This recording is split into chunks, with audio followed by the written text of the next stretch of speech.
Madame, monsieur, bonsoir. Si vous nous rejoignez à l'instant, soyez les bienvenus sur Al24 News.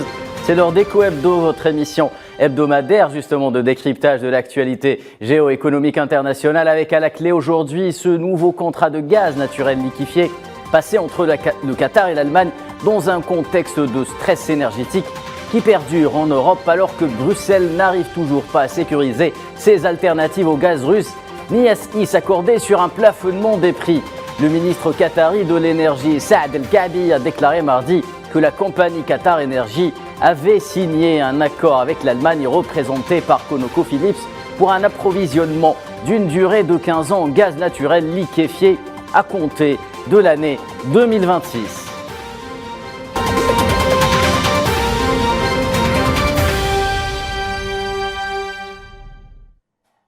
Et pour analyser ce nouveau contrat, j'ai le plaisir d'accueillir sur ce plateau Chouaib Boutamine. Vous êtes consultant dans le segment Oil and Gas.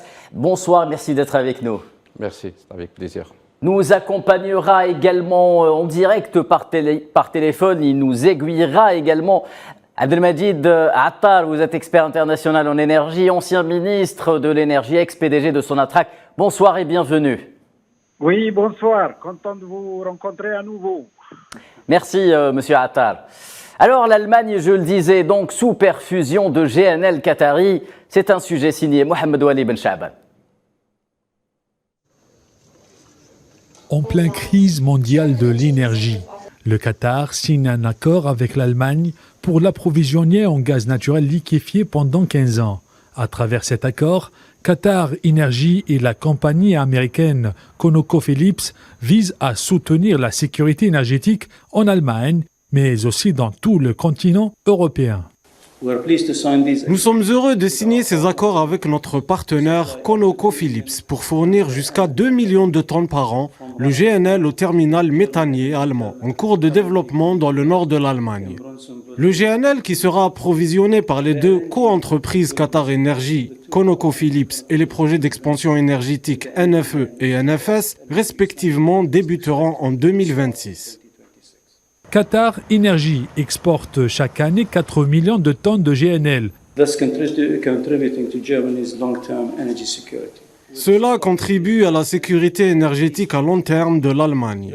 Il représente également l'aboutissement des efforts entre les deux partenaires de confiance, Qatar Energy et ConocoPhillips, depuis de nombreuses années, pour fournir des solutions d'approvisionnement en GNL fiables et crédibles aux clients du monde entier. Aujourd'hui, le GNL est largement reconnu comme un carburant mondial clé pour l'approvisionnement énergétique, la sécurité et la durabilité à long terme. Cela revêt une importance particulière pour les consommateurs européens en ce moment. Pour faciliter le processus d'approvisionnement en gaz, l'Allemagne compte construire 5 terminaux GNL. Le premier terminal devrait entrer en service avant fin 2023. Place au débat sans plus attendre et on va commencer avec vous, monsieur Abdelmajid Attar. Comment interpréter ce contrat auquel, il faut le dire, les observateurs ne s'attendaient pas autant, d'autant plus qu'il s'agit d'un contrat à long terme? Oui, effectivement, c'est une première, un petit peu que font, c'est un premier pas que fait un des pays de l'Union européenne, d'autant plus que les pays européens se sont toujours opposés au contrat à long terme. Il faut juste rappeler qu'il y a, je crois, 2 semaines ou un peu moins, le Qatar avait aussi signé un autre contrat avec la Chine. Avec la Chine, oui. Sur 27 années. Exactement. 27 ans, avec d'ailleurs un volume 2 fois supérieur, puisqu'il s'agissait de fournir 4 millions de tonnes de GNL à la Chine sur 27 ans. Là, c'est un contrat un peu, disons, de mid-terme, moyen terme en quelque sorte, si on veut dire, 15 années. C'est un peu... Mais ça montre dans quelle situation un petit peu se trouve l'Europe de façon générale et l'Allemagne plus précisément, qui dépend énormément du gaz russe qu'elle importait. Il faut... je rappelle simplement qu'en 2021, l'Allemagne a consommé quand même pas moins de 90 milliards de mètres cubes en 2021. Ce qui veut dire, avec ce contrat-là, attention, 2 millions de tonnes, c'est pas beaucoup. Oui. On va y revenir justement. Je crois 2,7, un peu moins jusqu'à que 3%. 3 milliards de mètres cubes par an, à partir de 2026. Moi, ce que je voudrais dire, c'est tout simplement, c'est la date d'entrée en vigueur, c'est 2026, y compris pour les Chinois aussi. Hein, c'est à partir, je crois, 2026 ou 2027. Qu'est-ce que ça montre? Et il faut interpréter ces volumes, ces contrats par rapport aux déclarations du ministre qatari aussi. Il ne faut pas oublier qu'il a dit que pour le moment, nous ne pouvons pas fournir de gros volumes aux pays demandeurs parce que toutes les quantités qui sont produites, qui sont liquéfiées, sont pratiquement engagées. C'est-à-dire qu'il faudra attendre en quelque sorte le développement de nouveaux gisements dans le East et Northfield, c'est ça? Le Northfield, oui. C'est le Northfield qui est opéré, attention, à 75% par Qatar Energy et 25% entre Total, ConocoPhillips et Shell. Et vous avez remarqué que le gaz va être fourni par ConocoPhillips. Exactement. Et non pas... Donc, vous voyez un petit peu, parce que ConocoPhillips est engagé dans les deux trains qui vont être construits sur Northfield, et donc c'est eux qui vont commercialiser. Moi, ce que je voudrais ouvrir peut-être une parenthèse, c'est que finalement, c'est les États-Unis qui gagnent dans cette affaire. Hein. Ils fournissent du GNL à partir de l'Ouest, et maintenant ils vont commencer à fournir du gaz à partir de l'Ouest, à partir de Qatar, même si c'est de petites quantités. Très bien, monsieur Attar Chaib Botemin. Selon les termes du contrat, justement, jusqu'à 2 millions de tonnes de GNL par an seront livrées à l'Albanie, ce qui équivaut à environ 2,7 milliards de mètres cubes de GNL par an. Monsieur Attar vient de le rappeler. Cela ne représenterait que 3% des besoins, comparé aux 55 milliards de mètres cubes livrés par la Russie via le Nord Stream 1 avant l'interruption, justement, de l'approvisionnement. Et même si le chancelier Olaf Scholz se réjouit de cet accord, la fin de la dépendance allemande au gaz russe ne semble pas être pour demain. Bonsoir Khaddin, bonsoir Monsieur Abdelmajid. Bon, je suis très content à chaque fois d'être ici parmi vous. Merci, nous aussi. Voilà. Alors pour revenir à ce contrat entre ConocoPhillips et l'Allemagne, on doit citer que ce n'est pas directement entre Qatar Energy et l'Allemagne, c'est sous ConocoPhillips. Je dois citer que ce réservoir, ce champ qui est déjà sous développement au Qatar, c'est un champ, très grand champ, d'accord? C'est un champ prometteur. Alors, je dois citer qu'au Qatar aujourd'hui exporte 77 MTPA, million tons par an. Et avec ce projet-là, il y a deux projets dans un grand projet.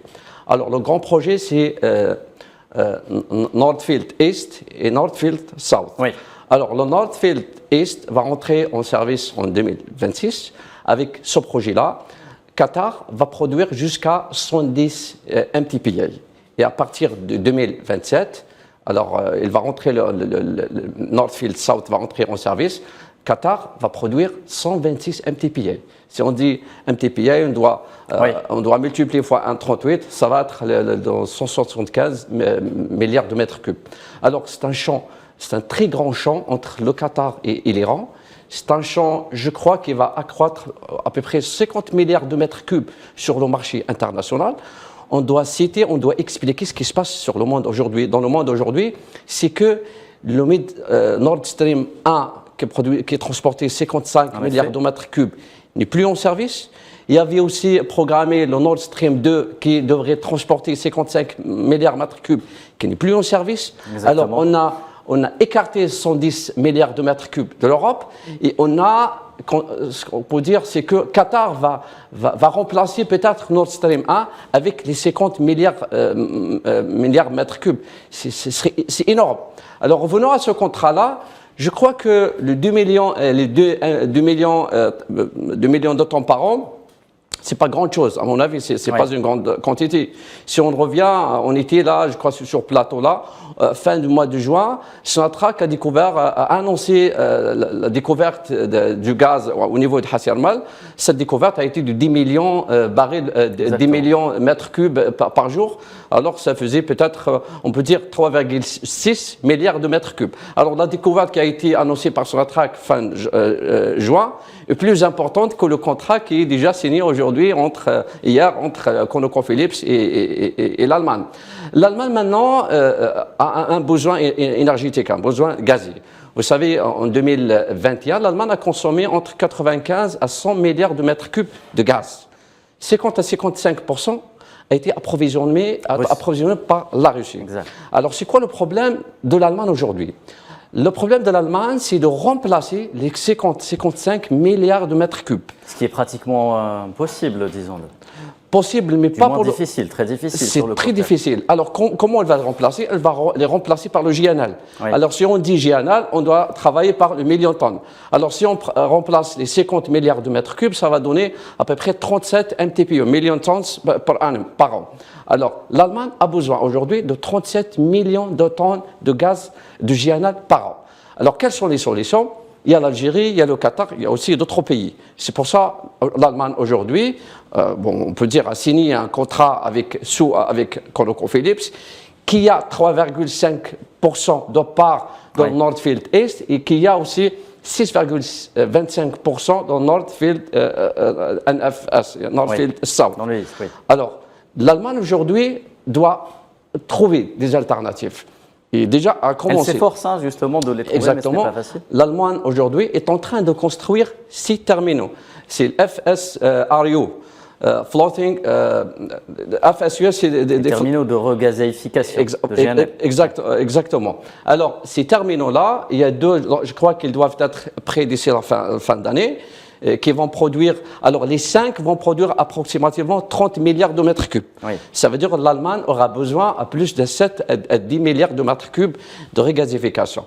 Malgré le projet-là de terminaux qui seront terminés d'ici 2-3 ans, mais ça ne sera pas suffisant pour l'Allemagne pour subvenir à ses besoins énergétiques, et particulièrement des besoins gaziers. Alors, je crois que l'Allemagne a toujours besoin de signer d'autres contrats. Pas seulement avec Qatar, mais pourquoi pas avec l'Algérie, parce que l'Algérie est plus proche à l'Europe, et l'avantage de l'Algérie, c'est qu'elle a des pipelines qui relient l'Afrique du Nord vers l'Europe. Alors, il y aura le souci par rapport au GNL, c'est que l'Algérie est déjà à un niveau de saturation par rapport à la production et l'exportation de GNL en 2022 et peut-être même en 2023. Exactement. On va poser la question à M. Atta. Mais c'est des choses à exploiter, c'est des choses, il faut avoir des investissements. On ne peut pas rester avec ces quantités qu'on exporte et le monde a besoin de plus de quantités. Et l'Algérie a d'autres réserves de gaz et d'huile. Alors, je crois qu'on doit investir aussi. On doit attirer les investisseurs étrangers pour investir en Algérie pour l'extraction du gaz parce que le monde a vraiment besoin, spécialement, besoin vraiment du gaz. D'accord. Très bien, merci Shuaib Botombin pour cette entrée en matière. Monsieur Atta, les négociations avec les Européens ont été difficiles concernant le Qatar et l'Allemagne et d'autres pays ayant refusé de signer des accords à long terme, identiques à ceux qui lient Doha à ses clients asiatiques, comme avec la Chine, comme vous venez de le préciser récemment. La semaine dernière, voilà, le pays a conclu justement un accord d'approvisionnement sur 27 ans. Vous l'avez rappelé, une durée record dans l'industrie. Berlin a dû néanmoins plier finalement face aux exigences du Qatar. Oui, absolument. De toute façon, écoutez, moi, M. Boutambine, il vient de donner beaucoup de chiffres, mais il me semble qu'il est un peu trop optimiste, aussi bien en ce qui concerne le Qatar que l'Algérie. Si vous pensez qu'on peut trouver autant de gaz pour l'Allemagne, mais il faut compter aussi avec le reste des autres pays européens. Il ne faut pas oublier que l'Europe consomme un peu plus que 570 milliards de mètres cubes par an. En 2021, ils ont consommé 571. L'essentiel du gaz vient de la Norvège, la mer du Nord, etc. Bon, la Norvège, c'est le plus gros exportateur vers les pays du 27, c'est-à-dire avec 120. Et il y a un peu de production, bien sûr, en mer du Nord, aux Pays-Bas, etc.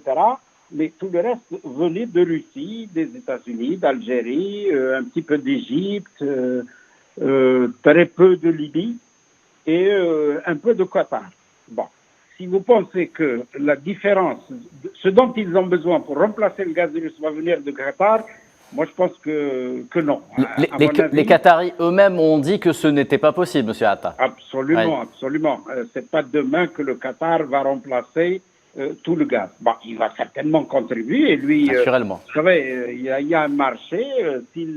Surtout si les pays européens sont d'accord pour signer des contrats à long terme, et encore maintenant parce que les contrats à long terme, ils vont être signés certainement sur des prix qui vont être indexés peut-être toujours sur le baril de pétrole, oui. mais probablement avec de nouvelles formules, hein, parce que maintenant il y a une grosse demande. C'est normal, les pays producteurs, ils vont demander à être rémunérés, y compris l'Algérie. C'est son droit. Je produis du gaz, vous en avez besoin, je négocie avec vous, mais il faut payer le prix. Voilà. Maintenant, il ne faut pas oublier que le Qatar, ainsi que tous les pays du Golfe qui renferment du gaz, ils sont beaucoup plus attirés en ce moment, ils ont beaucoup plus de liens avec les pays asiatiques. L'essentiel de la demande va venir de l'Asie, y compris aussi bien pour le pétrole que pour le gaz d'ailleurs. Hein. Est-ce que c'est pour des raisons logistiques notamment? Pour des raisons logistiques, bien sûr, bien sûr. Donc pour le moment, bon évidemment, vous avez cité l'Iran, parce que si on met l'Iran, il n'a pas encore commencé à exporter de gaz. Hein. Oui. Alors que, tenez-vous bien, je vais vous dire une chose, l'Iran, c'est la première réserve gazière au Moyen-Orient. Le gaz naturel, oui. Il renferme beaucoup plus de réserves en gaz que Qatar. L'Iran, si mes souvenirs sont bons, il a quelque chose comme 34 000 milliards de mètres cubes de réserves en gaz. Tandis que le Qatar, lui, il n'a que 24 000 milliards. Tout à l'heure, M. Boutamine a dit que on allait, c'est-à-dire avec le North Field, le South Field, etc., enfin, les gisements qataris, hein, on pouvait pratiquement approvisionner l'Allemagne avec... Non, moi je pense que là, c'est vrai que le Qatar produit aujourd'hui quelque chose comme, il commercialise à peu près 170 milliards de mètres cubes, mais il ne faut pas oublier qu'il y a 23 qu'il exporte en gaz. Il exporte vers les Émirats, tenez-vous bien, et vers Oman, par pipe. Hein. Oui, et la différence, elle est exportée effectivement en GNL, parce qu'ils ont quelque chose comme 70 ou 80 méthaniers. Hein. Le Qatar dispose de 70 à 80 méthaniers. L'Algérie, on en dispose, je crois, que de 6 ou 7, c'est tout. C'est tout ce qu'on a comme méthanier. Bien que nous exportons plus que Qatar globalement, en volume. Vers l'Europe. Oui. Vers l'Europe. Hein, vers l'Europe, oui, naturellement. Oui, on exporte beaucoup plus. Donc, bon, moi je pense que aussi bien le Qatar que l'Algérie, nous ne sommes pas dans une situation qui nous permettra de remplacer le gaz russe. Ça, c'est pas possible. Ce qui met l'Allemagne dans les 2 ou 3 années. Oui, oui. M. Boutamine a cité la découverte de Hassermal. Bon, son attraque prévoit de le développer avec 10 millions de mètres cubes par an. 10 millions de mètres cubes, non pas par an, par jour, je crois. Par jour, oui. Ils ont prévu de produire peut-être autour de 4 milliards de mètres cubes supplémentaires. C'est ce qu'ils ont prévu pour les fournir à l'Italie. Bon, attendons le développement de ces réserves. Et ce ne sera pas prêt avant l'année prochaine. Voilà. Très bien, merci M. Atta. Monsieur Boutamine, est-ce que l'échec justement des négociations pour la relance du gazoduc, du fameux gazoduc Midcat auquel la France s'est opposée, serait en quelque sorte l'un des paramètres qui ont accéléré les négociations autour de ce contrat entre l'Allemagne et le Qatar, d'après vous? Je crois qu'il y a des choses politiques, on ne sait pas, il y a vraiment des choses politiques entre la France et l'Allemagne. Avant de venir ici au studio, j'ai bien lu que la France est en train de construire quelques terminaux en Allemagne. Alors, la France a des intérêts peut-être économiques avec l'Allemagne. Peut-être elle veut éviter d'acheter directement le gaz d'Algérie qui va passer d'Espagne vers la France et l'acheminer vers l'Allemagne. Je crois qu'il y a des choses aussi économiques, complexes, qu'on n'est pas là, on n'a pas vraiment, on ne peut pas les découvrir pour le moment. Mais je crois que le Midcat, c'est un projet important, beaucoup plus en général pour l'Europe, pas seulement pour l'Allemagne. et le MEDCAT. Pour le Portugal, l'Espagne et l'Allemagne du moins, voilà. Exactement, pour pas mal de pays concernés par ce projet. Exactement, c'est un projet important. Mais je crois que la vision de l'Europe aujourd'hui, c'est d'avoir une neutralité carbone d'ici 2045. Oui. Alors, ce qu'on remarque maintenant, c'est que peut-être les institutions financières en Europe, elles ne sont pas aptes pour financer tout ce qui est des énergies fossiles ou tout ce qui est investissement relié aux énergies fossiles, soit le gaz, soit le oil. Alors, il y a des restrictions dans les institutions européennes, même mondiales. Alors, leur vision aujourd'hui, c'est d'avoir moins d'émissions CO2, mais dans les médias, l'Allemagne, il ne faut pas oublier que l'Allemagne déjà investit dans le coal, le charbon, et le retour aussi au nucléaire. Oui. Alors, ils veulent une certaine dépendance du gaz russe, bien sûr, et même, comme j'ai dit, les institutions bancaires ne veulent pas investir des projets à long terme. Oui. Et on voit déjà le contrat avec les négociations avec le Qatar qui a demandé 25 ans de contrat avec l'Allemagne, mais finalement ils ont abouti à signer un contrat de 15 ans. Alors c'est une vision de l'Europe de ne pas y aller vers les énergies fossiles. Leur objectif c'est pour investir tout ce qui est renouvelable ou même des énergies fossiles ou même peut-être pas le gaz ou l'oil, ça sera le nucléaire. Alors, elles veulent une certaine autonomie en question d'énergie, d'accord, et on voit le contrat, comme on a cité, ce n'est pas un contrat qui est très important. Alors, c'est la vision, je crois, de l'Europe de minimiser la dépendance à l'extérieur en matière d'énergie fossile.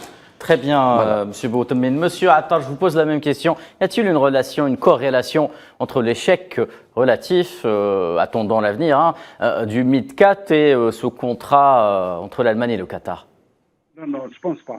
Je pense pas parce que le MidCat, c'est une vieille affaire. Les Français se sont toujours opposés à la construction de ce gazoduc, beaucoup plus pour des raisons je dirais, environnementale, interne à la politique française dans ce domaine-là, et parce qu'ils n'avaient pas intérêt, eux-mêmes, ils n'avaient aucun intérêt dans ce gazoduc, dans la mesure où ils se suffisaient en matière d'électricité. Ils avaient 70% de leur électricité à partir du nucléaire. Le reste du gaz, ils l'importaient d'un peu partout, aussi bien du Moyen-Orient que de Norvège, bien sûr d'Afrique aussi. Donc, ils n'avaient aucun intérêt. Donc, voilà. Mais ça n'a absolument rien à voir. Maintenant, de là à dire que c'est-à-dire que là, c'est un bon. Je pense que pour revenir au contrat avec le Qatar entre le Qatar et l'Allemagne, je pense que c'est tout ce qu'ils ont pu obtenir, les Allemands. Ils ne pouvaient pas obtenir plus. Oui. Et voilà la raison. Parce que s'il y avait plus de gaz, si le Qatar était capable de livrer plus de gaz à partir de 2026, qu'il l'aurait fait. Ils en ont donné 2 fois plus à la Chine parce que c'est un client beaucoup plus important que l'Allemagne vis-à-vis du Qatar ou même vis-à-vis des autres pays dans la région du Golfe. Mais c'est tout ce qu'ils ont pu obtenir. Et puis, c'est une stratégie aussi prudente du Qatar. Il ne faut pas croire que le Qatar va maintenant, avec tout ce qui est en train de se passer dans le monde... Se jeter entre les bras... va comme ça, brader son gaz ou va... Non, pas du tout. Ils vont y aller doucement. Ils sont majoritaires dans le développement. Ils vont livrer de petites quantités à droite, à gauche. Pour les Allemands, on verra demain probablement Total. Il ne faut pas oublier qu'elle est présente dans le Nord Stream, dans les 25%. Je suis certain qu'ils vont prendre une partie du gaz aussi. Shell est là-dedans aussi. Ils vont prendre une partie aussi. Parce que le Qatar, il n'a pas besoin de ces quantités supplémentaires pour sa consommation intérieure, même si il ne faut pas oublier qu'il consomme beaucoup de gaz. Il consomme pratiquement 2 fois plus que nous en consommation interne. Par exemple, je peux vous donner un chiffre. Par habitant, il consomme 14 000 mètres cubes par habitant et par an au Qatar. Alors que nous, on consomme 1 000 mètres cubes par habitant et par an. C'est 14 fois plus. Ils ont besoin de ce gaz. Tous les pays du Golfe ont énormément... Et oui, parce que le système énergétique dans les pays du Golfe, il est essentiellement basé sur du gaz ou du pétrole. Monsieur Attar, une petite question corollaire. Vous y avez fait allusion tantôt, mais je vais vous la reposer. Comment les pays européens et partenaires de l'Allemagne vont-ils accueillir ce contrat d'après vous, à commencer par le leader du GNL, à savoir les États-Unis? En une minute, s'il vous plaît. Non, il n'y a aucun problème. Moi, je pense que ce sera bien accueilli. D'autant plus, je vous ai dit tout à l'heure, c'est une société américaine, ConocoPhillips, qui va exporter ce gaz. Donc, c'est même une bouffée d'air pour le GNL américain. Ils en sont au maximum de leurs exportations. Il va augmenter, mais... Très bien, monsieur Attar. Merci beaucoup. Chouaib Botommin, je rappelle que vous êtes expert et consultant en GNL. Merci d'avoir été avec nous. Abdelmejid Attar, vous êtes expert international en énergie. Merci également d'avoir été avec nous. Chers téléspectateurs, merci de nous avoir suivis. C'est la fin d'Eco Hebdo. Je vous donne rendez-vous la semaine prochaine. Excellente fin de soirée sur Al 24 News.